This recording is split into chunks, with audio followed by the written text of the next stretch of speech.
Good afternoon बच्चों। आज हम लोग डिफरेंशिएशन का लास्ट टॉपिक देखने जा रहे हैं, ठीक है, जो कि हमारा है differentiation of one function with respect to another function. एक फंक्शन के रिस्पेक्ट में दूसरे फंक्शन का हमको क्या करना है, डिफरेंशिएशन करना है, ठीक है। हमने लास्ट क्लास में, कल की क्लास में पैरामीट्रिक डिफरेंशिएशन देखा था, जिसमें हमने क्या देखा भाई कि दो आपके पास डिफरेंट फंक्शंस है विथ सेम पैरामीटर्स, ओके, और जो सेम पैरामीटर है उसके रिस्पेक्ट में हमने क्या किया, उन दोनों फंक्शन को डिफरेंशिएट किया। आफ्टर देन जो रिक्वायर्ड डिफरेंशिएशन था वो हमने कैलकुलेट किया। सेम मैं एक काम करूंगा, जो ये जो क्वेश्चंस है ना, ठीक है, एक फंक्शन के रिस्पेक्ट में दूसरे फंक्शन का डिफरेंशिएशन मैं सेम टू सेम पैरामीट्रिक के जैसे ही करने जा रहा हूँ, ताकि आपको आसानी हो सके कि भाई एक ही मेथड से हम दो क्वेश्चन बना लिए।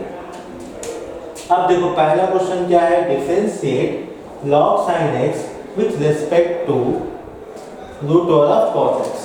तो मैं एक काम कर रहा हूँ, एक्चुअली पूछा क्या गया ध्यान दीजिएगा, d by d root over of cos x log sin x, इसकी वैल्यू पूछा गया है, ठीक है। मतलब log sin x का डिफरेंशिएशन पूछा गया है with respect to root over cos x। अब मैं सोच रहा हूँ, ऐसे जब भी ऐसा कोई क्वेश्चन आएगा आपको एक काम करना है, दो फंक्शन दिया गया है ना, पहला फंक्शन क्या है आपके पास log sin x, इसको मान लो आप y, ठीक है। अब जिसके रिस्पेक्ट में किया गया बोला गया है उसको मान लो z, ठीक है। इसके रिस्पेक्ट में बोला गया है भाई with respect to root over of cos x, इसको मान लो z। अब देखो आपके पास दो डिफरेंट फंक्शन हो गए, दोनों डिफरेंट फंक्शंस में एक चीज ध्यान दीजिएगा, इसका जो पैरामीटर है, जो वेरिएबल है वो सेम है, x है x है। तो एक काम करिए, इस y को ना डिफरेंशिएट करिए विथ रिस्पेक्ट टू x। तो इसका डिफरेंशिएशन क्या हो जाएगा भाई, d by d x of log sin x। तो log sin x का मैंने आपको बताया था, इसको समझो डब्बा। log डब्बे का डिफरेंशिएशन क्या होता है, 1 अपॉन डब्बा। फिर डब्बे का डिफरेंशिएशन चेन रूल लगाइए, sin x का cos x, ये हो गया। इसका मतलब ये हो गया भाई cot x आ गया, किसकी वैल्यू, dy अपॉन dx की वैल्यू। अभी जो भी डेटा आया है इसको इक्वेशन नंबर 1 मान लो उस समय के लिए, ठीक। अब जो z है इसको डिफरेंशिएट करना विथ रिस्पेक्ट टू x, तो क्या हो जाएगा भाई d by d x of root over of cos x। अब भाई हमने आपको क्या पढ़ाया था, रूट डब्बा, रूट डब्बे का क्या होता है भाई 1 अपॉन 2 रूट डब्बा, ठीक है। मैं सबसे पहले सिखा चुका हूं ना। और डब्बे का क्या हो जाएगा भाई माइनस साइन x, ये हो गया, ठीक है। अब इसको मान लो भाई समीकरण 2। अच्छा है, एक काम करो, cot x को रहने दो, ठीक है, अभी काम आएगा, cos x upon sin x, ये हो गया आपके पास समीकरण 2। अब अपने को अल्टीमेट जो डेटा चाहिए वो क्या चाहिए भाई, dy अपॉन dz चाहिए कि नहीं। एक काम करता हूँ, समीकरण 1 को समीकरण 2 से डिवाइड करते हैं, तो अपने को क्या मिलेगा, cos x upon sin x whole divided by minus sin x divided by 2 root cos x। अब ध्यान दीजिएगा ये आपके पास dy अपॉन dz है। नेक्स्ट क्या हो जाएगा भाई, dy upon dz is equal to minus, ठीक है। अब ये गया, देखो ये हो जाएगा 2 times of cos 3 by 2x, calculation करने आना चाहिए ना, तो ये हो जाएगा sin स्क्वायर x, ये आपका आंसर, ठीक। ये पहले का आंसर हो गया, नोट करिए।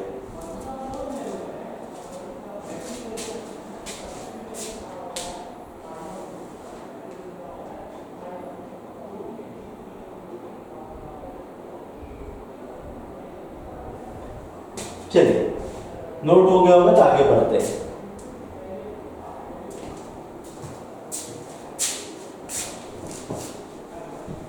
अब हम आते हैं सेकेंड क्वेश्चंस में, थोड़ा जल्दी जल्दी नोट करिएगा ना, ठीक है। अब सेकेंड क्वेश्चन में क्या दिया गया है आपके पास, tan इनवर्स ऑफ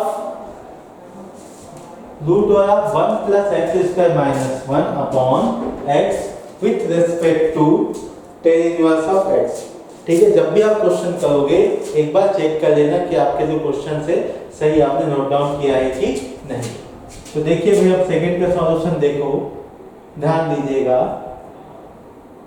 ये हो जाएगा आपके पास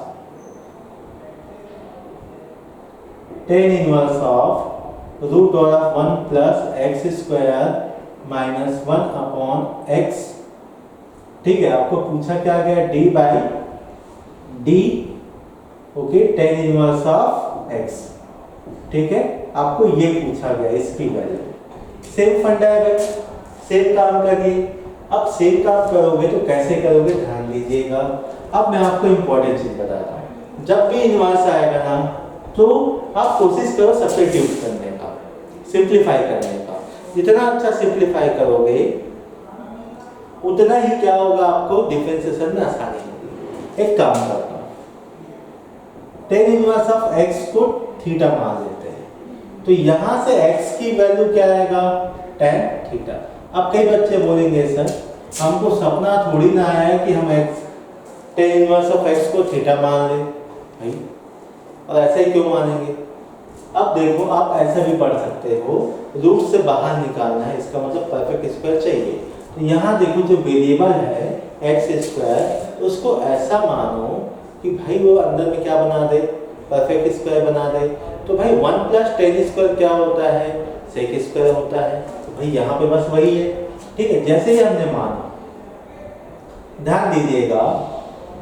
ओके, एक काम करता हूँ, तो y इज इक्वल, यहाँ से देखिए तो क्या मिलेगा, d अपॉन d थीटा, देखते जाना। ठीक है, tan इनवर्स ऑफ x तो थीटा हमने लिख दिया।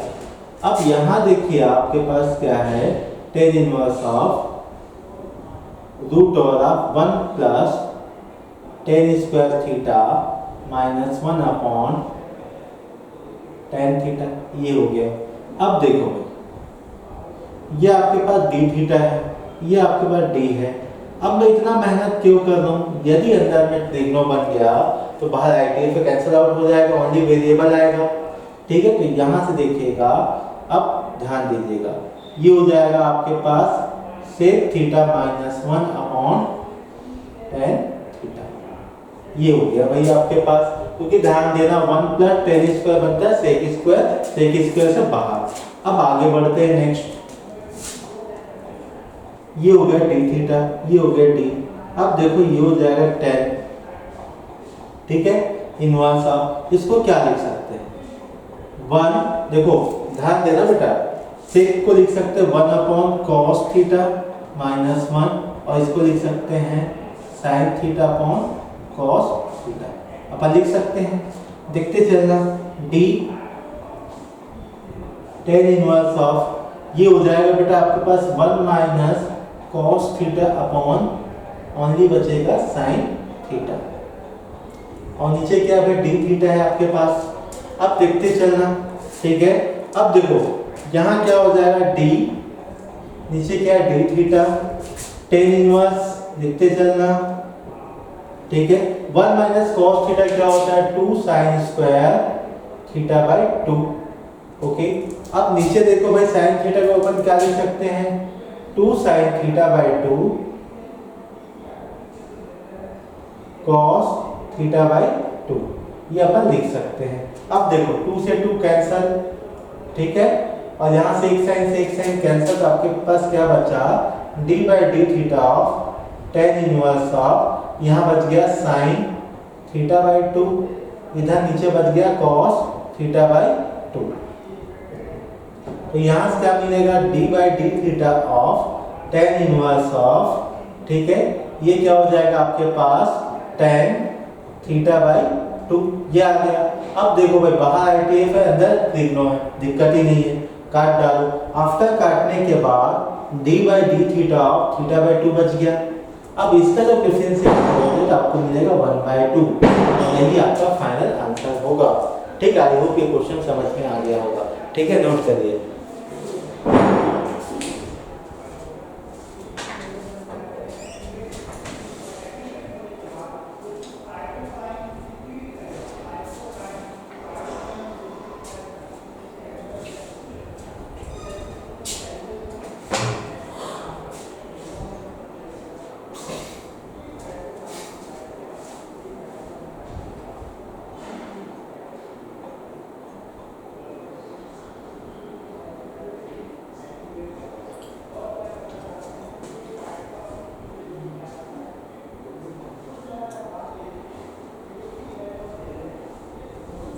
चलिए अब मैं आगे बढ़ता हूँ लास्ट क्वेश्चन की तरफ।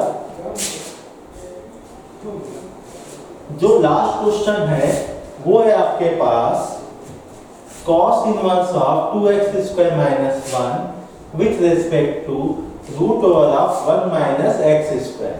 ठीक है, हमको क्या करना है, जो गिवन फंक्शन है उसको root over of 1 minus x square के रेस्पेक्ट में डिफरेंशिएट करना है, और दूसरी बात x की वैल्यू 1/2 हो तब अपने को फाइनल वैल्यू चाहिए। अब देखो यहाँ पे ये भी निकल गया। ओके, ध्यान दीजिएगा, आपको अल्टीमेट जो डेटा चाहिए d by d x नहीं है, सॉरी, ये आपके पास root over 1 minus x square, okay, और ऊपर आ जाएगा cos inverse of 2x square minus 1। हमको इसकी वैल्यू चाहिए। तो जब भी इनवर्स आता है, मैंने आपको क्या बताया, पहले सिंपलीफाई करो देन डिफरेंशिएट करो। ठीक है, तो सिंपलीफिकेशन के लिए क्या करते, सब्स्टिट्यूशन मेथड यूज करते हैं।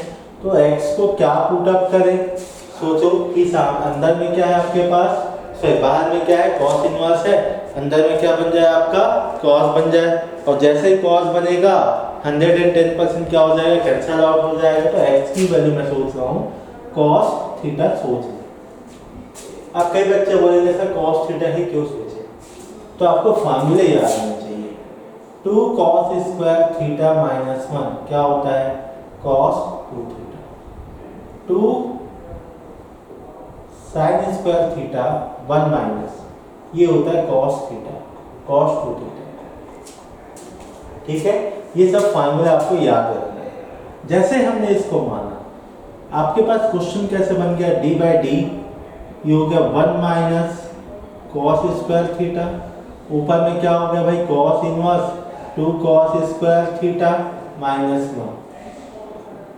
ये क्या हो गया, डिनोमिनेटर आपका d sin थीटा बन गया। भाई बचपन की याद है, याद भूलना नहीं है।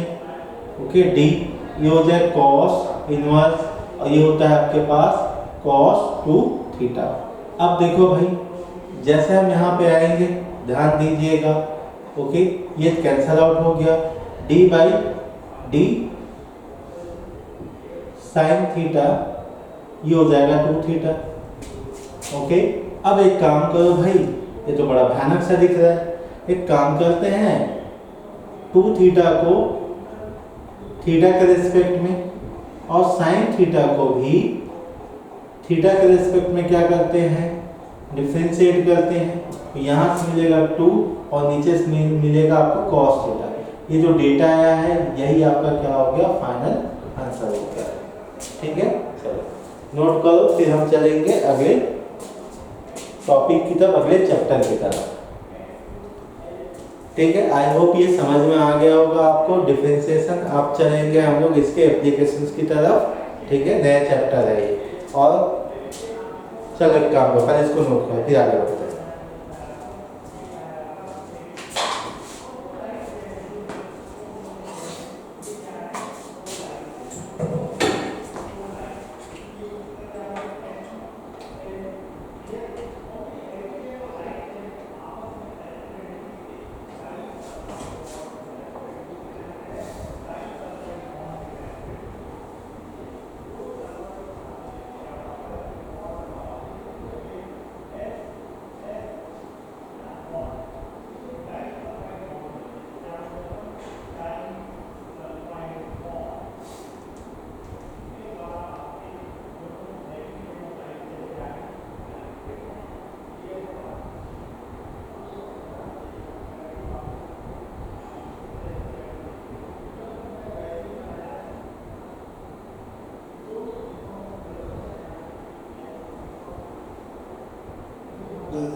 अब चलते हैं हमारे नए चैप्टर की तरफ जिसका नाम है एप्लीकेशन ऑफ डिफरेंशिएशन या डेरिवेटिव्स। ठीक है, हमने क्या क्या देखा पूरा कैलकुलस सेक्शन में। सबसे पहले देखा फंक्शन, फिर आईटीएफ, फिर लिमिट, फिर कंटिन्यूटी, फिर डिफरेंशिएबिलिटी, फिर एमओडी मेथड ऑफ डिफरेंशिएशन। अब चलेंगे एओडी की तरफ। ठीक है, AOD one of the most important chapter है। अच्छा, मैंने यहाँ पे x/2 की वैल्यू पुट नहीं, x की वैल्यू 1/2 पुट नहीं किया था ना, अब पुट कर देना, वैसे उसकी जरूरत ही नहीं पड़ेगा क्योंकि x है ही नहीं वहाँ पे। ओके, अगला ब्रांड न्यू चैप्टर है आपके पास, बहुत इंपॉर्टेंट चैप्टर है आपके जेई मेंस और जेई एडवांस के लिए, जिसका नाम है आपका, लिख देता हूँ मैं,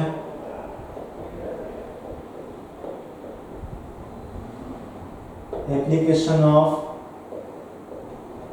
derivatives. One of the most important chapter है। इसकी ग्रेविटी इतनी है कि यहाँ से आपके पास 2 क्वेश्चन आते ही आते हैं।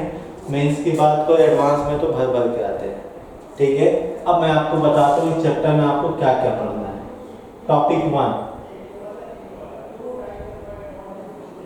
रेट ऑफ मेजर, पहला टॉपिक पढ़ना है। Topic number 2 most important topic है। ठीक है, इसमें पढ़ना है आपको tangent and normal. Topic number 3 जो आपको पढ़ना है वो है मोनोटोनिक फंक्शन।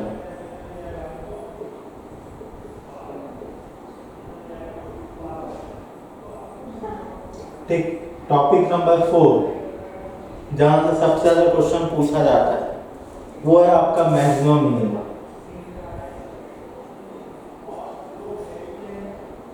ठीक, एक और टॉपिक था थ्योरम्स और रोल्स थ्योरम, लैग्रांजेस, रोल्स, ये सब था, बट वहां पे आपके जेईई मेंस के सिलेबस से उसको हटा दिया गया है। ठीक है, अब जेईई मेंस के सिलेबस से हटा दिए तो उसको पढ़ने की आवश्यकता नहीं है। ठीक है, यदि किसी को पढ़ना भी, लेकिन एडवांस में है ना, ध्यान में रखना। ठीक है, तो अपने 4 टॉपिक है जहां से हमारे एप्लीकेशन ऑफ डेरिवेटिव्स के क्वेश्चन आएंगे जेईई मेंस में ऑन द स्पॉट। ओके, सबसे ज्यादा क्वेश्चन आपकी यहां से आते हैं। यदि 2 क्वेश्चन है तो मान के चलो एक क्वेश्चन मैक्सिमम मिनिमम का कोई हो सकता है। ठीक है, अब उसके बाद अगला जो है आपके पास 25 से 30%। ठीक है, सेकेंड ऑप्शन में कहा जाओगे टेंजेंट एंड नॉर्मल। उसके बाद बेटा जो बच जाएगा 3rd और 4th से पॉसिबल है। कहना क्या चाह रहे, एक क्वेश्चन मैक्सिमम मिनिमा का कोई नहीं रोक सकता। उसके बाद सेकेंड मोस्ट इंपॉर्टेंट टॉपिक है tangent and normal, then monotonic और रेट ऑफ मेजर। ऐसे आपके पास क्या है, टोटल 4 टॉपिक है, जिसमें एक क्वेश्चन यहाँ से आएगा, बाकी एक क्वेश्चन इन तीनों में से कहीं से आएगा। यदि आपके पास समय कम है तो यही पढ़ के चले जाना।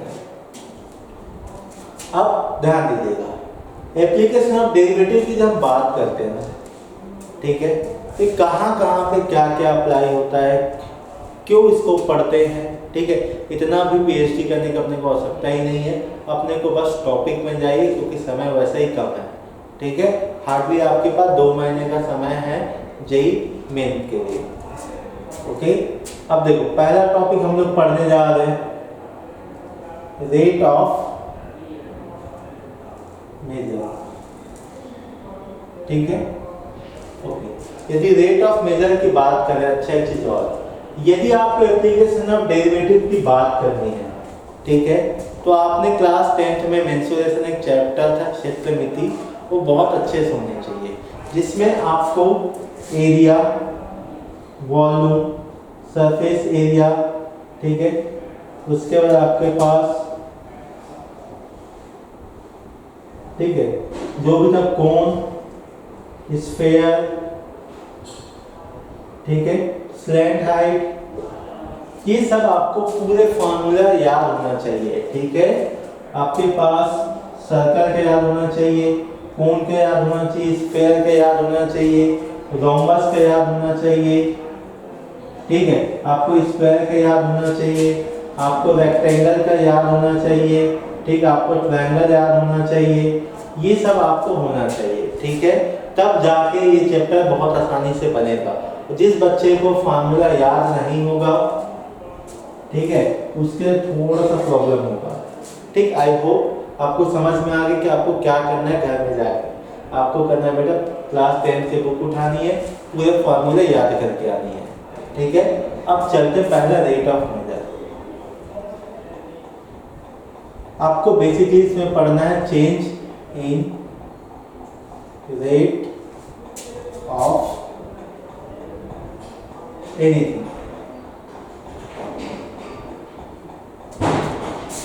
with respect to time। आपको बेसिकली इस टॉपिक में यही पढ़ना है, change in rate of anything with respect to time, ठीक है। टाइम के रिस्पेक्ट में जो आपके वॉल्यूम है या एरिया है उसमें कितना चेंजेस हुआ, हाइट, ठीक है, रेडियस, जितने भी आपके पास पैरामीटर है जिससे उसका स्ट्रक्चर चेंज होता है, ठीक है, विथ रिस्पेक्ट टू टाइम, हम उसको स्टडी करेंगे। जैसे कि रेट, जब भी रेट की बात करेंगे सबसे पहला डायग्राम होना चाहिए डी बाई डी आना चाहिए। अब बोलेगा वॉल्यूम में चेंज है, ठीक है भाई, डी भी लगा दो, ओके। यदि कोई बोलेगा डिस्टेंस में है या डिस्प्लेसमेंट में है तो भाई d अपॉन dt तो आएगा, ऐसा आ जाएगा। कोई बोलेगा सर स्लोप में चेंजेस है, ठीक है, तो dm अपॉन dt लिखेंगे। कोई बोलेगा सर एक्सेलरेशन में है तो क्या हो जाएगा d बाई dA, ठीक है।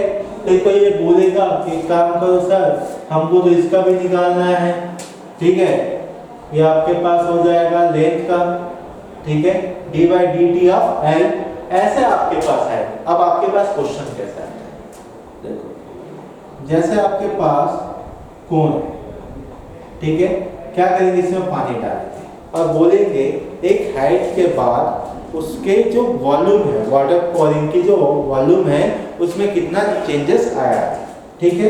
या आपके पास क्वेश्चन कैसा आएगा, जैसे कि आपके पास कोई वॉल है, इस वॉल में एक अटैच आपके पास क्या है, स्टेयर है, सीढ़ी है, ठीक है। अब ध्यान देना जो सीढ़ी है ना, ओके, ये क्या कर रहा है, स्लाइड कर रहा है, सीढ़ी क्या कर रहा है, स्लाइड कर रहा है। तो मुझे बताओ जो वाई एक्सिस है उसमें कितना चेंजेस आ रहा है, किस रेट से डाउन जा रहा है आपका जिसका टॉप है, ये पूछेगा। और क्या पूछेगा भाई, कोई एक आदमी है, ठीक है, तो एक आदमी है, ओके, ये किस, देखो यहाँ एक काम करता हूँ, ये आपके पास एक लैंप है, क्या भाई, लैंप है।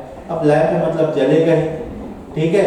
एक आदमी है इस डायरेक्शन में मूव कर रहा है, कहीं भी हो सकता है, इधर भी हो सकता है, उधर भी हो सकता है। तो इसका जो शैडो है, ठीक है, उसमें किस रेट से चेंजेस आ रही है, हम पूरा इस चैप्टर में इसी के ऊपर डिस्कस करेंगे। और क्या होगा, यदि आपके पास कोई स्क्वायर शेप में कोई भी एक क्या है आपके पास फील्ड है, ठीक है, इस फील्ड को सर्कुलर फॉर्म में, ठीक है, कन्वर्ट करेंगे तो उसका एरिया में क्या चेंजेस आएगा। आपको इस पैटर्न का स्क्वायर से सर्कल, इस पैटर्न के क्वेश्चन आपको भर भर के मिलेंगे आपके एग्जाम्स में। तो इसलिए कह रहा हूँ आपको जितने भी आपके स्ट्रक्चर है, जितने भी फिगर है, चाहे लंबस हो, चाहे ट्रेपेजियम हो, चाहे टेट्राहेड्रॉन हो, चाहे आपके पास क्यूब हो, चाहे आपके पास कोन हो, चाहे स्फीयर हो, चाहे ट्रायंगल हो, चाहे सर्कल हो, ठीक है, चाहे कुछ भी हो, एनीथिंग, ठीक है, उस सब का फार्मूला आपको क्या होना चाहिए, याद होना चाहिए। यदि आपको फार्मूला याद है तो आपको बहुत आसानी होगा इस टाइप से क्वेश्चन को सॉल्व करने के लिए, ठीक है। चाहो तो इसको नोट कर सकते हो कि मैं क्वेश्चन लिखने जा रहा हूँ।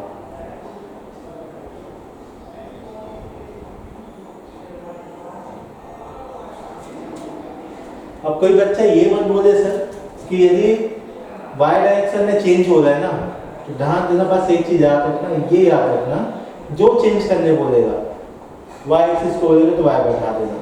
कोई बोलेगा सर x का क्या करें, तो एक काम करो x बैठा दो, बस, और कुछ भी नहीं है।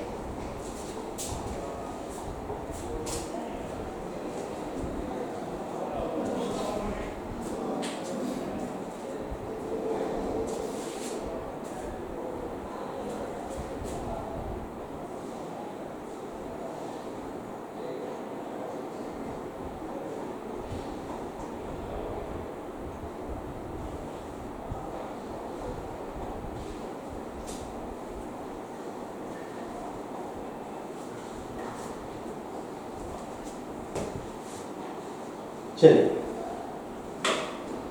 हम बढ़ते हैं हमारे आज के पहले क्वेश्चन की तरफ इस चैप्टर का, ठीक है, जो कि आपका किससे रिलेटेड होगा, रेट ऑफ मेजर। अच्छा भाई, आपके दिमाग में ऐसे है तो इसमें अपन कैसे कैलकुलेट करेंगे, तो मैं आपको एक हिंट भी कर देता हूँ।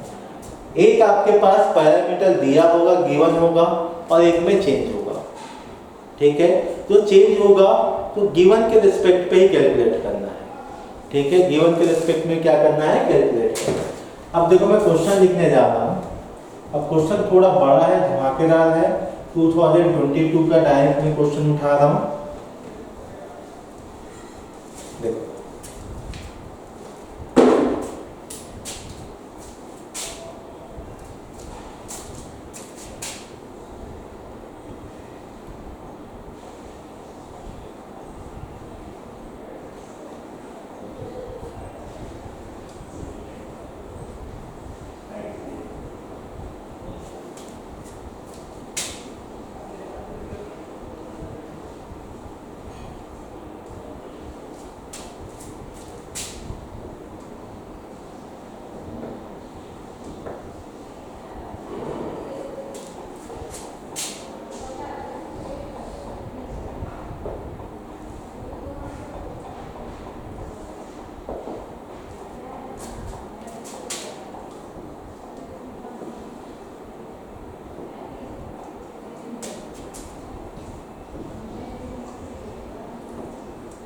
जल्दी नोट कर लो।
ठीक, ये जो क्वेश्चन है 2022 जेईई मेंस का है। ठीक है, अब देखो आपके पास ऐसे क्वेश्चंस मिलेंगे, उसको देख के घबराना नहीं है। ठीक है, इसको देख के बिल्कुल भी आपको घबरानी नहीं है। ठीक, क्योंकि ऐसे क्वेश्चन आपको मिलेंगे, तो मैंने छोटा ही क्वेश्चन दिया है, एडवांस में इससे बड़े बड़े क्वेश्चन आपको दिखेंगे। ठीक है, तो सबसे पहले ध्यान देना, जो जो बोला गया ना वही कर देना। क्या बोला है, water tank has a shape of a right circular cone. अच्छा भाई, एक राइट सर्कुलर कोन है ना। ठीक है, अब क्या बोला गया है, विथ एक्सिस वर्टिकल। अच्छा, वर्टिकल एक्सिस के साथ। ठीक है भाई,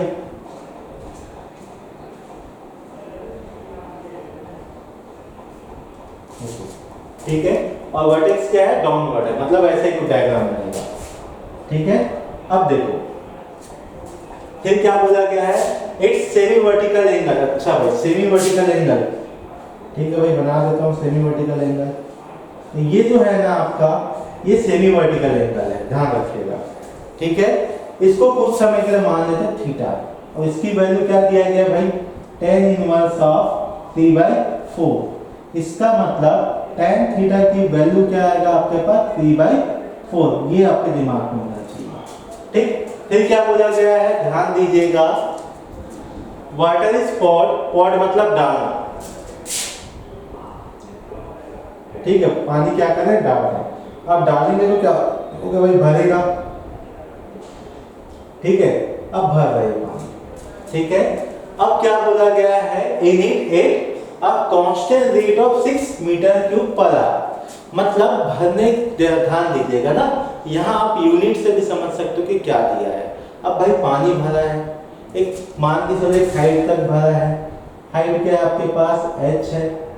ठीक है, एक हाइट क्या है, h है। अब सेमी वर्टिकल है तो भाई एक रेडियस भी होगा, उसको मान के चलो r। भाई सर्कुलर है तो रेडियस भी होगा r। अब देखो तो यहाँ देखो, आप पानी जब भर रहा है तो चेंज क्या हो रहा है भाई, वॉल्यूम ही तो चेंज हो रहा है। ठीक है, तो यहाँ देखो dv अपॉन, और याद रखना चेंज है मतलब t के रिस्पेक्ट में। ठीक है, किसके रिस्पेक्ट में, t के रिस्पेक्ट में। क्या दिया भाई, 6 मीटर क्यूब पर आवर, यहाँ तक हो गया। अब ध्यान देना, जैसे ये लिख दिए ना, चुपचाप वॉल्यूम ऑफ कोन याद रखिए। तो वॉल्यूम ऑफ कोन क्या होता है भाई, d/dt ऑफ, ठीक है, 1/3 क्या होता है भाई, पाई r² h = 6। ये आपके पास है। अब आपके दिमाग में एक चीज और आ रहा होगा, अच्छा पाई r² होता है, पाई स्क्वायर नहीं, पाई r²। ओके, अब देखो भाई ये क्वेश्चन है, दो अननोन हो गए। चलो नो डाउट, यहाँ से π/3 क्या है आपके पास, कांस्टेंट है, बाहर आ गया, लेकिन बच क्या गया भाई आपके पास, r² h बच गया। अब प्रॉब्लम क्या है, जब भी आपके पास ऐसे क्वेश्चन आएगा, कोशिश ये करना है बेटा कि हमेशा सबको एक ही वेरिएबल में कन्वर्ट करें। अच्छा, एक वेरिएबल में कन्वर्ट करेंगे, तब यहाँ देखो r और h। अब फिगर में r और h कहाँ है, h क्या है, हाइट है, r क्या है, रेडियस है। भाई ये तो एंगल ही तो दिख रहा है। ठीक है, तो इस एंगल के अकॉर्डिंग ये परपेंडिकुलर हो गया, ये बेस हो गया। अब परपेंडिकुलर बेस जब हमको दिख रहा है तो भाई हम क्या यूज करेंगे, tan थीटा। तो tan थीटा = क्या हो जाएगा भाई, यहाँ से r/h क्या हो जाएगा, r/h, और इसकी वैल्यू क्या है बेटा, 3/4। तो यहाँ से r की वैल्यू क्या हो जाएगा, ठीक है, ये हो जाएगा 3h/4। ये हो गया। अब कोई बोलेगा h की वैल्यू क्या होगा, तो h की वैल्यू क्या हो जाएगा बेटा, 4r/3 बन जाएगा। क्या बन जाएगा, 4r/3 बन जाएगा। ठीक है, ध्यान देना इस चीज को। अब तो हम एक काम करते हैं, यहाँ से h को रिप्लेस करते हैं, और जैसे ही h को रिप्लेस करोगे ये हो जाएगा r² × 4r/3 = 6 हो गया। आगे देखते जाओ, π/3 d/dt ऑफ, ये हो जाएगा 4/3 r³ ओके = 6। अब देखो बेटा बाहर निकालूंगा तो 4π/9 हो गया। ये हो जाएगा आपके पास r³ का डिफरेंशिएशन क्या हो जाएगा, 3 टाइम्स ऑफ r² dr/dt हो गया = 6। ठीक है, अब देखते चलो, ये हो गया आपके पास 12 pi r square upon 9 d r upon d t is equal to 6।